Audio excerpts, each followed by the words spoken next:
Beni dünyanın her bir yerinden izleyen vatanımın güzel ve değerli insanlarını saygı ve sevgiyle selamlıyorum. Selamün aleyküm değerli dostlarım, kanalıma hoş geldiniz. Bugün gerçekten çok önemli bir konuyu sizlerle paylaşmak istiyorum. Son günlerde internette yeni bir dolandırıcılık dalgası dolaşıyor. Bu sefer de ChatGPT'nin adını kullanarak insanlar hedef alınmaya başlanmış. E-posta, SMS ya da WhatsApp üzerinden ChatGPT abonelik ödemeniz başarısız oldu gibi mesajlar atıyorlar ama dikkat, bunların hepsi sahte. Değerli izleyiciler, ekrana da vereceğim nelere dikkat etmeniz lazım. Birkaç saniyenizi alacağım, o bilgilere geliyorum. Değerli dostlarım, özellikle Avrupa'da yaşayan biz gurbetçiler böyle mesajlara çok maruz kalıyoruz. O yüzden bugün sizleri bilinçlendirmek için bu videoyu hazırladım. Son aylarda sahte e-postalar, sahte mesajlar çoğalmış durumda. Mesajlarda şöyle yazıyor: ChatGPT aboneliğiniz iptal edilecek, ödeme sorunu var, hemen buraya tıklayın. Yani tamamen panik oluşturacak şeyler. Ama bilmeniz gereken şu: bu mesajların OpenAI ya da ChatGPT ile hiçbir alakası yok. Dolandırıcılar insanları korkutarak linklere tıklatmak ve kişisel bilgileri çalmak için böyle profesyonel mesajlar hazırlıyorlar değerli izleyiciler. Peki sahte mesajları nasıl tanırsınız? Geliyorum şimdi o noktaya. Değerli dostlarım, en büyük ipuçlarından biri gönderen adresidir. Yani oradan yakalayabilirsin. Mesajda OpenAI yazıyor olabilir ama eğer e-posta sonu ve şimdi bakın ekrana veriyorum. E-posta sonu @openai.com, aynı böyle yazması lazım. Böyle yazmıyorsa yani ChatGPT ile hiçbir alakası yok. Bilin ki o mesaj sahte. E-maillerden bulabilirsiniz. Öbür olaylarda da aynısı. E-mailin sonuna bakın. Etten sonra ne yazıyor? Bir başka noktada linklerdir. Bilmiyorum, orasını şimdi anladınız mı? Mesela bankadan size hesap geliyor. Banka hesabınızda bir sorun var. Şuraya tıklayın. O e-maile iyi bakın. Kim gönderdi size? Sonunda ne yazıyor? Onu demek istedim. Linklerin üzerinize geldiğinizde adres farklı görünüyorsa, garip harfler varsa o da sahte demektir. Yani bazen mesela OpenAI yazacağını OpenAL yazar. Ona benzeyen şekilde. Onlar da işi biliyorlar. Dolandırıcılar genelde acele ettirmeye çalışır. Hesabınız kapanacak.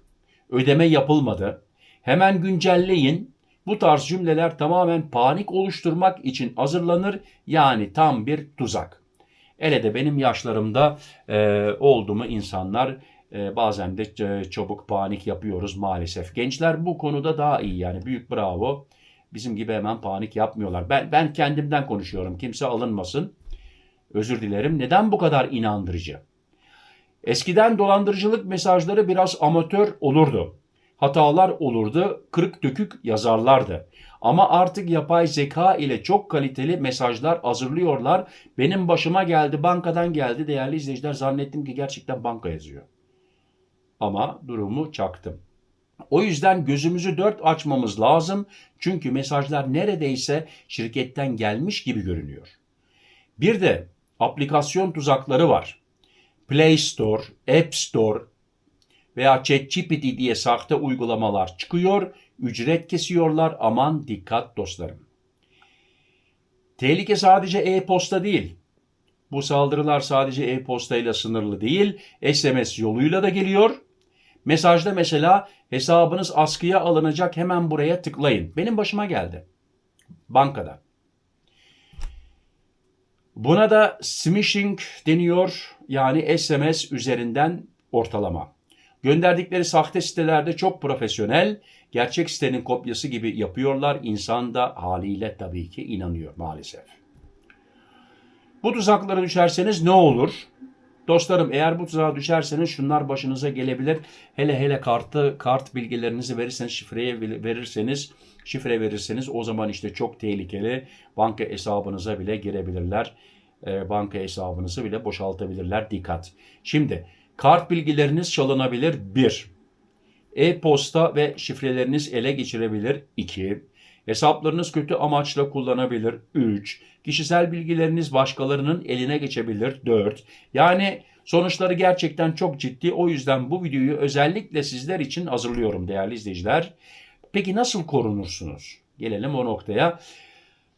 Bilmediğiniz linklere asla tıklamayın. ChatGPT hesabınızı kontrol edeceksiniz. Siteyi kendiniz yazın. Yani kendiniz ChatGPT yazıp bir girin bakalım. Öyle bir şey varsa zaten oradan size bildiri gelir. Gönderen adresine mutlaka bakın. Biraz evvel dile getirdiğim gibi, ekrana verdiğim gibi. Mümkünse 2 adımlı doğrulama kullanın ve ben bunu artık bütün programlarımda yapıyorum. 2 adımlı. Herhangi bir şey oldu mu mesaj geliyor. Şüpheli mesajları açmadan silin. Değerli dostlarım, beni öyle bir noktaya getirdiler ki artık yani bu cep telefonu da ne kadar faydalıysa o kadar da zararı var. Anonim telefonlar geliyor. Artık onları bile açmıyorum. Anonim. Alıştılar, yok Afrika'dan, yok filanca yerden. Yani diyorum ya, ne kadar yararı varsa o kadar da zararı var bu cep telefonlarının. Aşağı baktığıma kusura bakmayın. Cep telefonu aşağıda olduğu için oraya baktım birkaç kere. Bir mesaj sizi panikletiyorsa büyük ihtimal dolandırıcılar iş başında. Değerli izleyiciler, yani onlar devamlı böyle hemen panik yapıyor, hemen seni şoklandırıyor, hemen şimdi hallet, şimdi tıkla, şimdi şifreni ver, şimdi düzelt bunu. İşte o zaman olan oluyor. Değerli izleyiciler, aman aman diyorum, dikkat edelim. Bakın üstüne başa basa basa söylüyorum, Murat Bozdağ'ın başına geldi. Ama yani son anda anladım, ya dedim Murat bir dakika. Gerçekten. Ve işe de gitmiştim. İşe başlayacağım bir taraftan. Ben de bir panik oldum.